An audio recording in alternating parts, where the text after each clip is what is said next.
So we're here in Lord Street in Sandy Bay, and the houses on Lord Street are quite often very solidly built. A lot of them are double story or maybe even a little bit more than that. This house is a bit older though. It's called Rose Cottage, and it is, as people will inform you, the clubhouse of the golf course that was here first. This used to be a giant golf course that ran from the top of where Dunoon is now down to Sandy Bay Road. And it was subdivided and turned into what we've got now. The Sandy Bay golf links were laid out in 1901 with regular trams running along the main road and aspect views of the river. The place was near perfect, but as the city grew, the land became too valuable not to be built upon. In 1914, the golf course was sold to the Cooperatives Estates Limited. The golf club was moved over the river to Rosny, and the place was chopped up. The area contains a very dense, consistent collection of interwar homes. This church that the dog and I are standing in front of is itself a resurrection.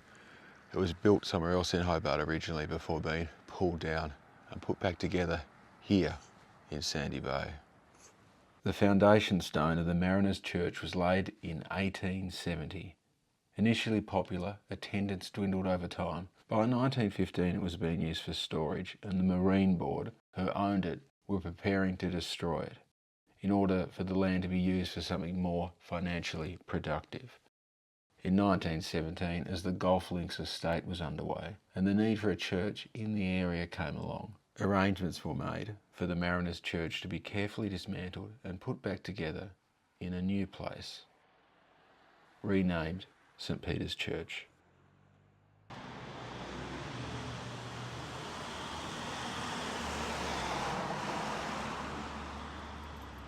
The dog and I are here on Lord Street, just near Sandy Bay Road, and this thing that I'm pulling on is called a water stand pipe, and it's made of copper, and it was used when there were steam engines, steam rollers, burning around Sandy Bay. They'd pull in here and they'd collect water because steam engines operate by heating up water and the steam produces the motion. So this one's still here. It's quite pleasant to look at. It's the kind of thing though you just walk past and maybe not even notice.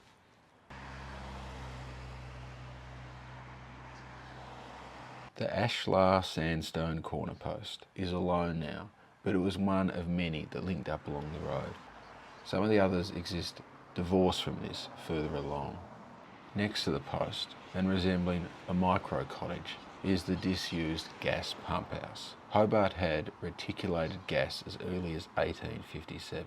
The introduction of domestic gas appliances in 1880 coincided with the suburban boom of Sandy Bay. But reticulated gas was all gone from the capital by 1978. The pump house cottage's only purpose now is to look nice. There is a 2-century-old wall that people drive past and are drawn to, their eyes pulled towards the bricks. Built around 3 sides of a colonial watch house shortly after 1835. It later became a police station. Currently, it's a Catholic centre. There are several former petrol stations across Sandy Bay. The tanks that are under the ground still make it hard to build new things on top of the ground. Some have, however, been turned into new things. The Jet Service Station, an icon of the bay, was one of the last independent petrol sellers in town. More recently, it was a cafe. At the moment, it is undergoing minor mutation. The Mount Nelson signal station was a vital part of the city's infrastructure for decades. Today, people visit the spot via the top of the hill line, but prior to Nelson Road being completed in 1909, access to the station was originally via a track. That track is now mostly where Redchapel Avenue is. At the bottom of Redchapel Avenue is the Red Chapel. St Stephen's Church is one of several churches to have existed on the site. It opened in 1856. It was sold in 2021 to raise funds for the Anglican Church's abuse redress scheme. New owners have worked to turn the hall attached to it into a home, while they intend to leave the church itself alone. The Lipsum Tea Gardens proper opened in 1896. The comely gardens were laid out with ferns and flowers, the trams having made it easy for people to visit. Today the site holds a telephone exchange. The utilitarian building was placed there during the interwar period. The Beach House Hotel was built in 1913 as a boarding house, with 50 rooms and wide verandas that faced the Derwent, where the property extended all the way down to. Over the decades, it declined in popularity, and by the late 1990s it was demolished and replaced with a nondescript set of apartments. Built in 1845, the Bowling Green Hotel was widely regarded as the finest establishment of its type on the island. At the rear of the hotel was a square bowling green. At the time you could see the river and the mountain from where you played. The green is gone now, as are the views. Today it's a multiple occupancy domicile.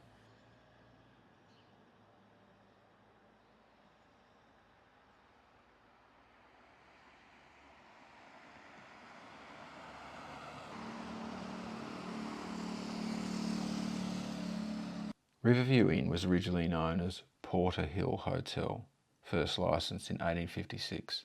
Today, it's a private residence. Nearby the old spot is a milestone post.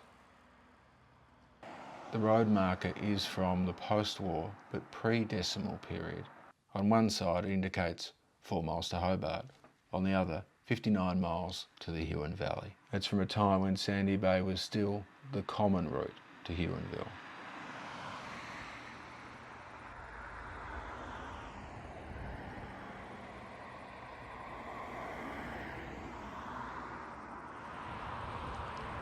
The dog and I are down here on the southern border of Sandy Bay. Just over there is Taroona. Sort of round about where we are is where it all begins and ends.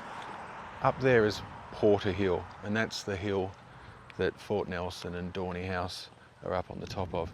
It's called Porter Hill because in the early period of Van Diemen's Land there was a type of alcohol called porter, and they used to smuggle it in there instead of taking it to Hobart proper where it would attract taxation. They're here at this bend, and it's an interesting spot in itself because there's one road, but there's actually two. The second one is now a car park.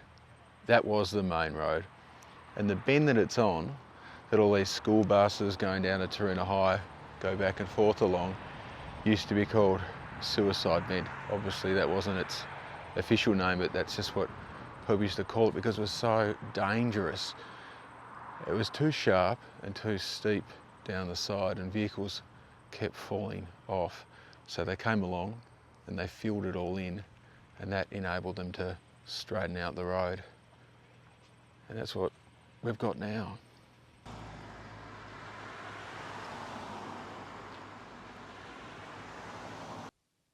Tudor Court Model Village was a scale model of an imagined real-life Tudor village that could have existed in England. In the 1950s, model villages were popular tourist attractions across the Western world. This one was built by one man, John Pilotta. Polio in his childhood had rendered his body difficult to use. Using his brain, he worked slowly and was able to create a small but grand fantasy. The front of the building was a popular photo opportunity for tourists and town criers alike. The models are all gone from inside the building now. Apparently in private ownership, they have not been seen by the public for yonks.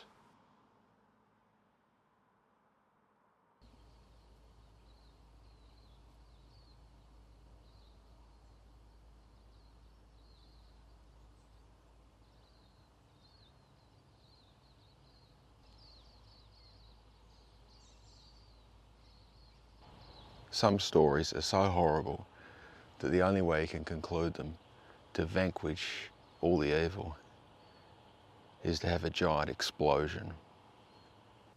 Now a retirement complex, it is one of the most impressive buildings in Hobart.